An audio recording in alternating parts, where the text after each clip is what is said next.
پیٹ کے بل سونا کیسا ہے؟ اللہ کے نبی صلی اللہ علیہ وسلم نے فرمایا، پیٹ کے بل سونے کا طریقہ جہنمیوں کا طریقہ ہے۔ یہ اللہ پاک کو ناپسند ہے۔ ہر شخص کو چاہیے کہ پیٹ کے بل سونے سے بچیں۔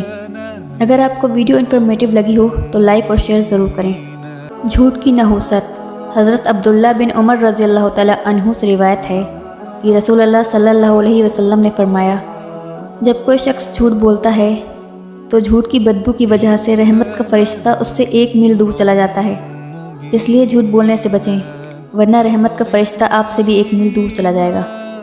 صبر ایک ایسی سواری ہے جو اپنے سوار کو کبھی گرنے نہیں دیتی، نہ کسی کے قدموں میں، نہ کسی کی نظروں میں، اور بے شک اللہ صبر کرنے والوں کے ساتھ ہے۔ کرو ہر بات پر صبر اور شکر، کیونکہ بہت حسین ہے رب پر یقین کا سفر۔ چھپا ہوا شرک۔ نبی کریم صلی اللہ علیہ وسلم نے فرمایا، کیا میں تم کو ایسی چیز کے بارے میں نہ بتا دوں جو میرے نزدیک مسیح دجال سے بھی زیادہ خطرناک ہے؟ ہم نے عرض کیا، کیوں نہیں؟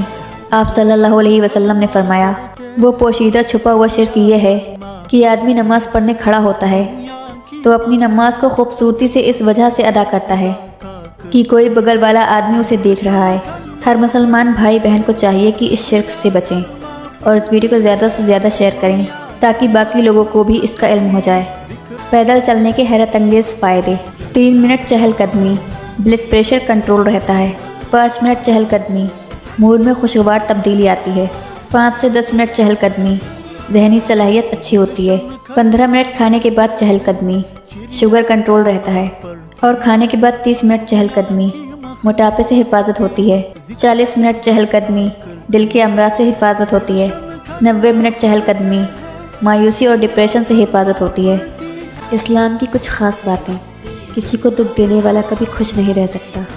کسی کی بے بسی پر مت ہنسو، یہ وقت تم پر بھی آ سکتا ہے۔ مظلوم اور نمازی کی آہ سے ڈرو، کیونکہ آہ کسی کی بھی ہو عرش کو چیر کر اللہ کے پاس جاتی ہے۔ کسی کی آنکھ تمہاری وجہ سے نم نہ ہو، کیونکہ تمہیں اس کے ہر آنسو کا قرض چکانا ہوگا۔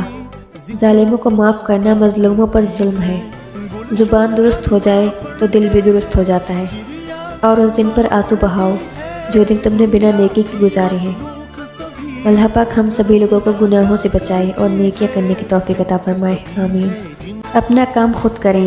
حضرت عائشہ رضی اللہ تعالی عنہا فرماتی ہیں، مجھ سے سوال کیا گیا تھا کہ نبی صلی اللہ علیہ وسلم اپنے گھر میں کیسے رہا کرتے تھے، تو سنو، آپ صلی اللہ علیہ وسلم دوسرے مردوں کی طرح اپنے کپڑے خود دھو لیا کرتے تھے، جانوروں کا دودھ خود نکالتے تھے اور اپنے کام کاج خود کر لیا کرتے تھے۔ مولا علی علیہ السلام نے فرمایا، جب دعا اور کوشش سے کام نہ بنے تو فیصلہ اللہ پر چھوڑ دو، وہ اپنے بندوں کے حق میں بہتر فیصلہ کرنے والا ہے۔ جب اللہ پاک ناراض ہوتا ہے تو رزق نہیں چھینتا، بلکہ سجدوں کی توفیق چھین لیتا ہے۔